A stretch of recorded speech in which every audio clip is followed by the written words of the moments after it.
वालेकुम अस्सलाम व रहमतुल्लाहि व बरकातुहू। क्यों बेटे बहुत उदास नजर आ रहे हो, खैरियत तो है?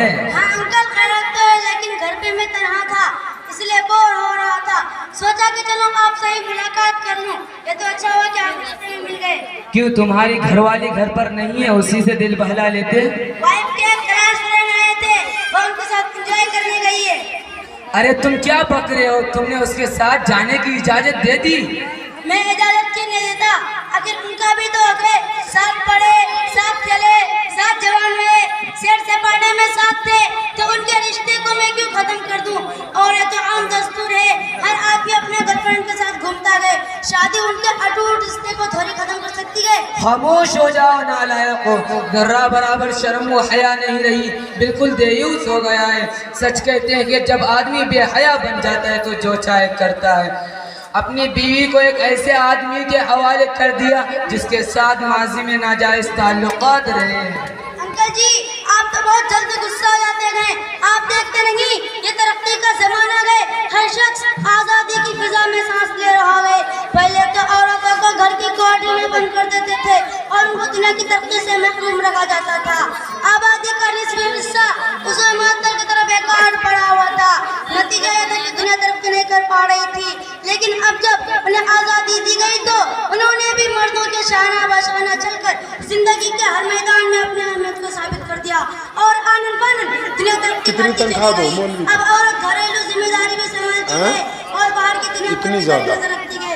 मुलाजमत का जरिया आमदनी में 8,000 दो, ऐसे औरत अगर 6,000, 8,000, 10,000, उसे कौन रोक सकता है? थोड़ा सा पानी ले लियो घर जाके चुल्लू में, उसमें डूबने की कोशिश करो। घूमने निकल जाते हैं। बिना मजाक के कह रहा। आज तुम्हारे घर के सामने गाड़ी खड़ी थी, कोई मेहमान आए थे क्या? हाँ वाइफ के क्लास में आए थे, उनके साथ घूमने गई हूँ। इसीलिए तो यार माशरा में तुम्हारा औकात बुलंद है, लोग इज्जत की निगाह से तुमको देखते हैं। सच है कि वाइफ अगर तालीम याफ्ता हो तो शोहर की इज्जत में इजाफा करती है। उसकी वजह से उसके यहाँ मोहब्बत करने के लोग आते हैं, ताल्लुकात करते हैं। एक हमारी बीवी है, जाहिल व नादा कहेगी, मर्दों से उसको इतना प्यार है कि अपनी परछाई भी उन्हें नहीं दिखाना चाहती है। कोई मेहमान आता है तो उनके सामने नहीं आती, बड़ी खिदमत उठानी पड़ती है। मेरे माँ बाप को ना मालूम मुझसे क्या जिद थी कि मेरे गले में उसे डालकर मेरी जिंदगी आसान कर दी है। जब इन सब बातों को सोचता हूँ तो इतनी कोफ्त होती है कि जान दे दूँ, टेंशन में दिमाग पागल होने लगता है। अस्सलामु अलैकुम व रहमतुल्लाहि व बरकातुहू। वालेकुम अस्सलाम। क्यों भाई बड़े गमज़दा नजर आ रहे हो? चलो आज बहुत अच्छी फिल्म लगी हुई है, थोड़ी देर में ही दिल बहला लेंगे। हाँ चला चलते हैं। अंकल जी को भी साथ ले लो।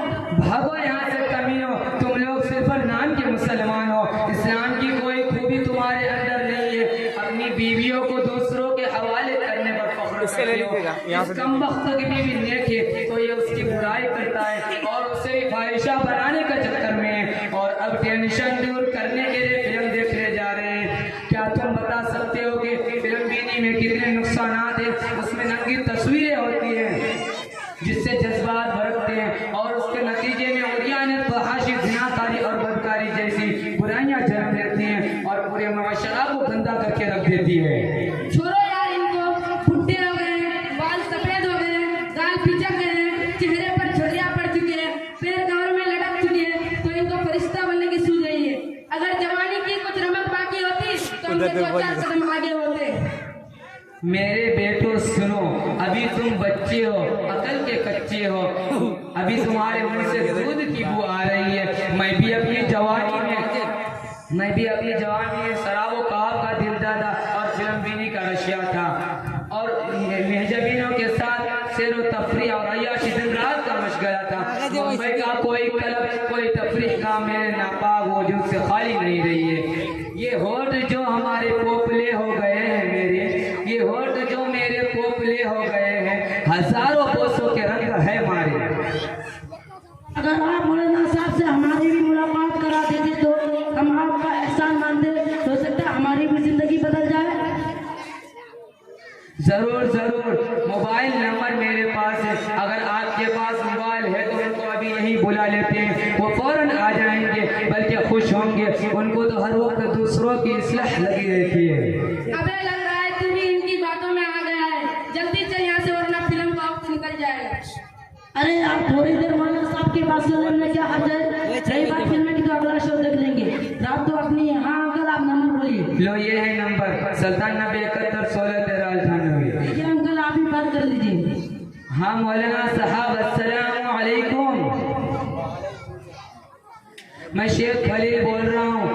इंडिया गेट पर कुछ बुजुर्ग के सिगरेट पी रहे हैं और आपसे भेंट की डेट मांग रहे हैं। अगर आप अपना प्रोजेक्ट छोड़कर उनका प्रोग्राम सेट कर दिए और इनसे बगैर डेट के भेंट कर ले तो शायद इनकी जिंदगी भी आखिरत में रेट बढ़ जाए। बहुत बेहतर, ऐसे लोगों से मैं मिलने के लिए फौरन आ रहा हूँ, इसलिए कि इससे हमको कोई काम मेरे नजदीक नहीं है। आप उनको अपने साथ रखिए। जरूर। अस्सलामु अलैकुम व रहमतुल्लाहि व बरकातुहू। वालेकुम सलाम व रहमतुल्लाहि व बरकातुहू।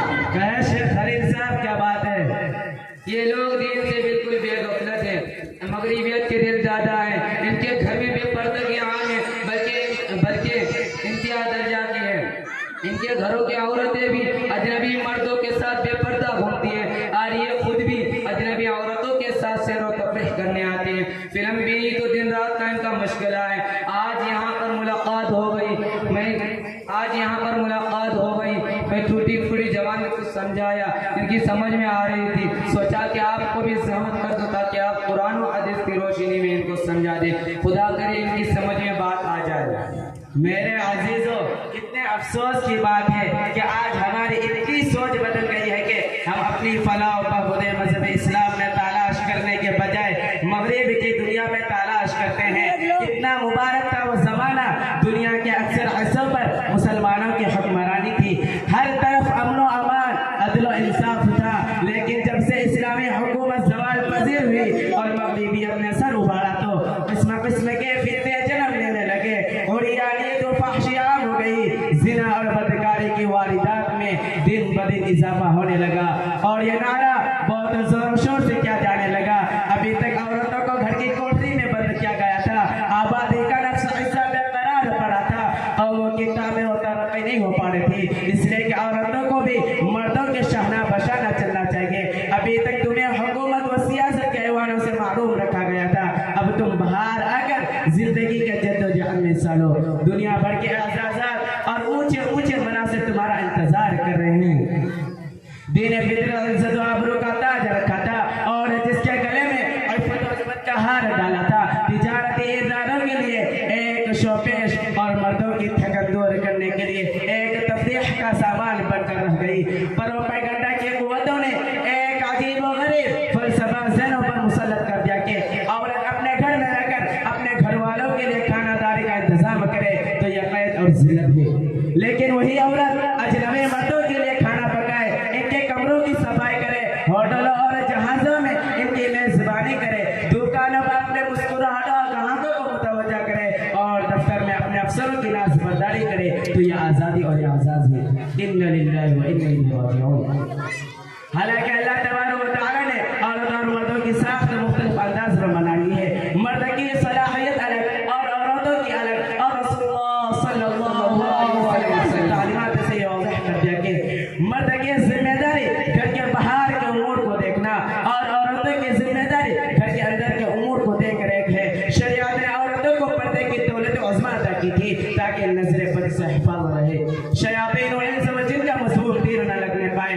इसलिए कि हदीस शरीफ में आता है कि औरत जब बेपर्दा होकर निकलती है तो शैतान उसे झांकता है और लोगों के दिलों को उनकी तरफ माइल कर देता है। और इरशाद नबवी है लअनल्लाहु नासिर वल मंसूर इलैहि, यानी अल्लाह ताला की लानत है बेपर्दा और